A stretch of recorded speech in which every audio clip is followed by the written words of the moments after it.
Star Trek never resolved a fascinating conflict between Captain Picard and Sisko.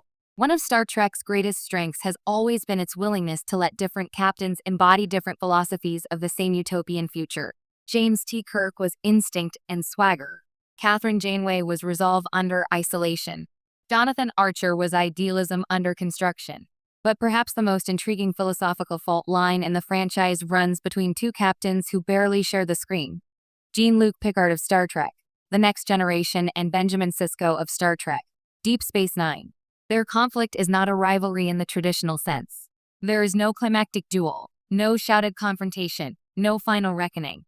Instead, it is quieter, more unsettling, and more Star Trek. The tension between Picard and Sisko is born in trauma, sharpened by ideology, and left frustratingly unresolved. And that lack of resolution may be one of the most honest things Star Trek has ever done. A collision at Wolf 359. The Picard-Sisko conflict begins before Deep Space Nine even truly begins. It starts at Wolf 359, the site of one of the Federation's greatest disasters.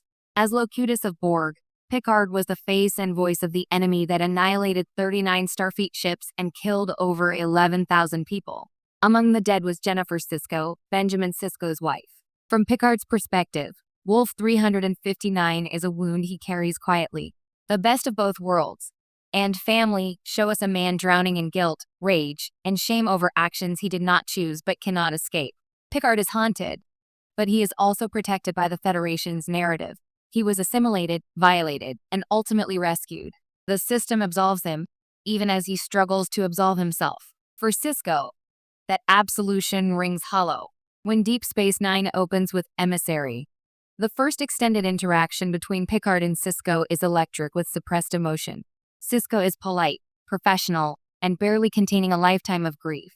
Picard, for his part, seems aware, painfully aware, of what his presence represents. But he maintains Starfleet composure. This is not a misunderstanding. It is not something that can be cleared up with a conversation. Sisko does not need Picard to explain himself. He needs Picard to feel what he feels, and Picard cannot do that without reopening wounds that nearly destroyed him. The conflict is real, human, and irreconcilable. Justice versus responsibility. What makes this conflict so fascinating is that neither man is wrong. Picard represents institutional justice. He trusts systems, principles, and process. He believes that the Federation must rise above vengeance, that individuals cannot be held morally responsible for actions committed under coercion. His worldview depends on that belief. Without it, the Federation collapses into blame and retribution. Sisko, however, represents lived consequence. His wife is dead. His son is traumatized. His life was permanently altered by a decision made through Picard's body and voice. Whether Picard was in control or not is irrelevant to Sisko's pain. The harm was done, and no amount of philosophical clarity can undo it. This tension is never resolved because it cannot be.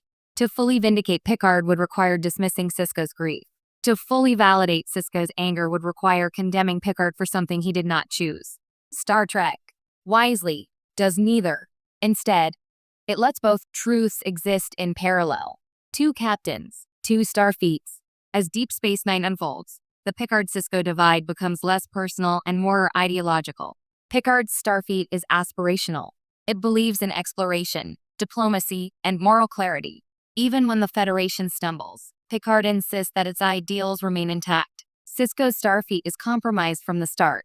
Stationed on the edge of Federation space, dealing with former terrorists, religious prophecy, and later a total war, Sisko operates in moral gray zones Picard rarely had to inhabit. Where Picard debates whether bending principles is acceptable, Sisko often decides which principle he can afford to break. This difference is most starkly illustrated in The Pale Moonlight, where Sisko knowingly lies, conspires, and becomes complicit in murder to bring the Romulans into the Dominion War. Picard would never do this. Or, more accurately, Picard's show would never allow him to. The unresolved conflict here is not about who is the better captain. It is about whether the Federation Picard champions can survive the galaxy Sisko inhabits. The Maquis, where their philosophies collide. If Picard and Sisko had ever truly confronted each other again, the Maquis would have been the perfect battleground. Picard encounters the Maquis late in The Next Generation, struggling to reconcile Starfleet duty with the colonists' sense of betrayal. He sympathizes but ultimately believes that order and treaty obligations must prevail. The Federation's moral high ground is worth the cost. Sisko, meanwhile, spends years hunting the Maquis, often people he understands all too well.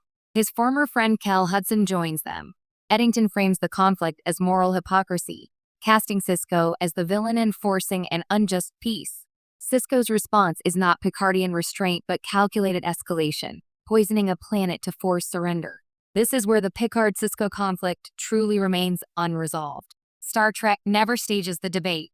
It never asks Picard to reckon with Sisko's methods or Sisko to answer Picard's ideals. Instead, the franchise allows both approaches to exist in different narrative spaces. That absence feels intentional. Trauma that doesn't heal neatly. One reason this conflict resonates so strongly is because it mirrors real-life trauma. Some wounds do not heal through conversation. Some relationships are permanently altered by loss, even when no one is truly at fault. Sisko eventually moves forward, not by forgiving Picard, but by finding purpose elsewhere.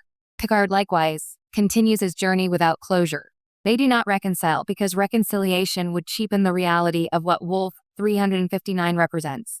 In that sense, Star Trek resists its own usual optimism. It acknowledges that even in a better future, pain leaves scars. A missed opportunity, or a quiet masterstroke.